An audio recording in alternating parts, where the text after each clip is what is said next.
En las iglesias sabemos que el dinero en la mayoría de los casos ingresa gracias a los aportes de los fieles feligreses, algunos de buena fe y de forma voluntaria, y otros definitivamente manipulados o llevados al miedo con la teoría de que si no lo hacen le estarán robando a Dios. Una vez escuché decir que un pastor prometía retirar a las personas que trabajaran con él si no daban sus diezmos y sus ofrendas, pues él no trabajaría al lado de ladrones. Es curioso, pero en muchos casos los pastores tienen sueldos muy altos y muestran una vida de abundancia, pues solo así podrán vender la idea de que la bendición de Dios tiene exclusivamente que ver con el dinero. Entonces la pregunta es simple: ¿cuánto debería ganar un pastor o líder religioso? ¿Debería ser su sueldo parecido al del resto de los empleados de la iglesia? Quédate a ver el video y te contaremos mucho acerca de este tema y otros de la iglesia actual.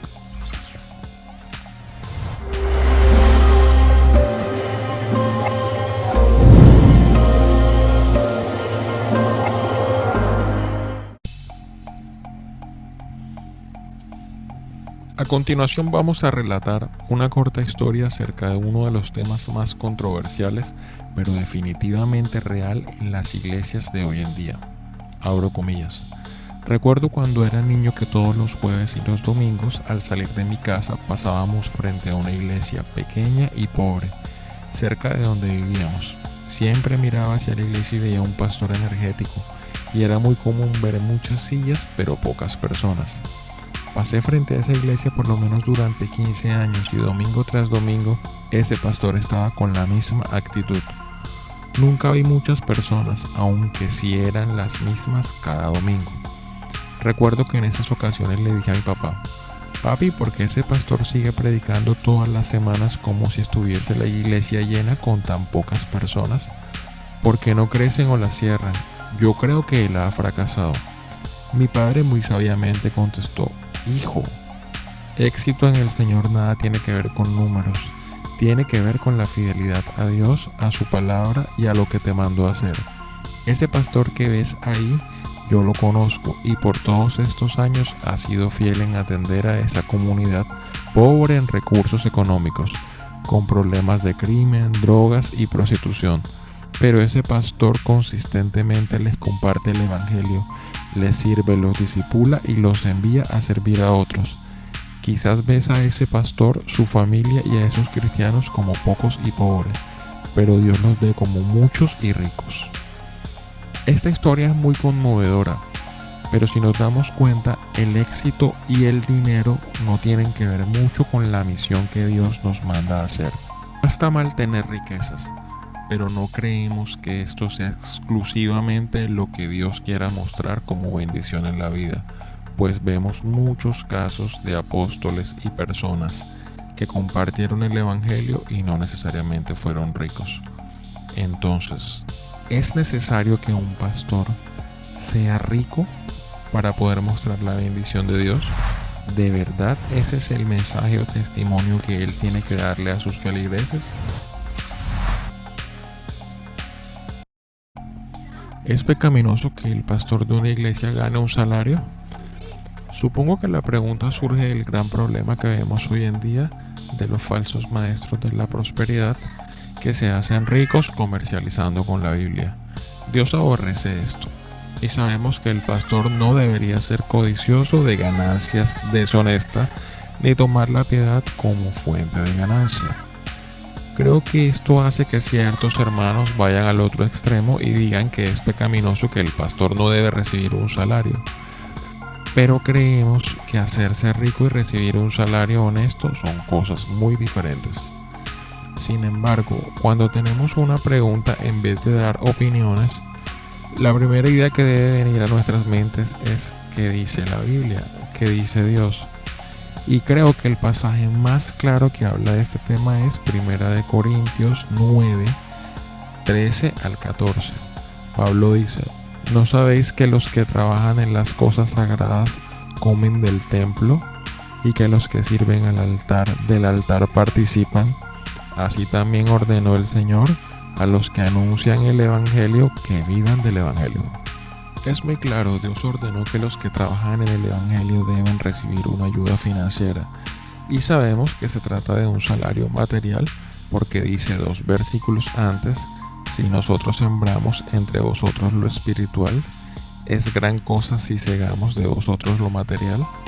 Entonces la respuesta sería que no. En base a 1 Corintios 9, no es pecaminoso que el pastor reciba un salario. Obvio, habrán pastores laicos que deciden no hacerlo por diferentes razones. El mismo apóstol Pablo se privó de este derecho, teniendo un llamado único en establecer el fundamento de la iglesia. Pero Pablo nos dijo que la instrucción divina es que la iglesia ayude a sus pastores. De hecho, pensamos que uno de los factores que debilita a la iglesia en particular es que muchas iglesias no pagan a sus pastores y esto no les es provechoso. Por lo tanto, deben retirarse a buscar su sustento de otras actividades. Si el pastor tiene que buscar un trabajo secular e invierte 40 o 50 horas a la semana en esto, ¿cuánto tiempo le queda para orar por la iglesia? ¿Cuánto tiempo le queda para aconsejar y visitar enfermos? ¿O cuánto tiempo tiene para estudiar el texto bíblico y preparar el sermón para así alimentar a su iglesia? No le queda mucho tiempo. Ahora es muy importante hacer una aclaración. Cuando se habla de recibir un salario, no se está hablando de tener el coche del año, una casa nueva y todo en exceso. Sin embargo, si hablamos de tener algo honesto. Entonces, ¿cuánto debe ganar un pastor? O mejor aún, ¿cuándo es que se llega a comerciar la palabra de Dios? Es necesario traer a la mente las palabras de Proverbios. Abro comillas: no me des pobreza ni riqueza. Entonces debemos evitar estos extremos. Es imposible, sin embargo, decir una cantidad, porque decir rico o pobre son términos muy subjetivos. Pagar renta en Estados Unidos y pagar renta en Centroamérica son cosas muy diferentes. Por eso creemos que el mejor consejo sería que el pastor reciba un salario que concuerde con el salario promedio de la congregación. Decimos esto en base a la comparación que Pablo mismo hizo en 1 Corintios 9. Los levitas vivían como el resto del pueblo. Todo esto quiere decir que el pastor no tiene que tomar un voto de pobreza. Ya vimos que esto no aprovecha. Pero si se hace rico por medio de las ofrendas de los hermanos, esto es muy pecaminoso y serio. El que hace esto es un falso maestro no calificado para el ministerio.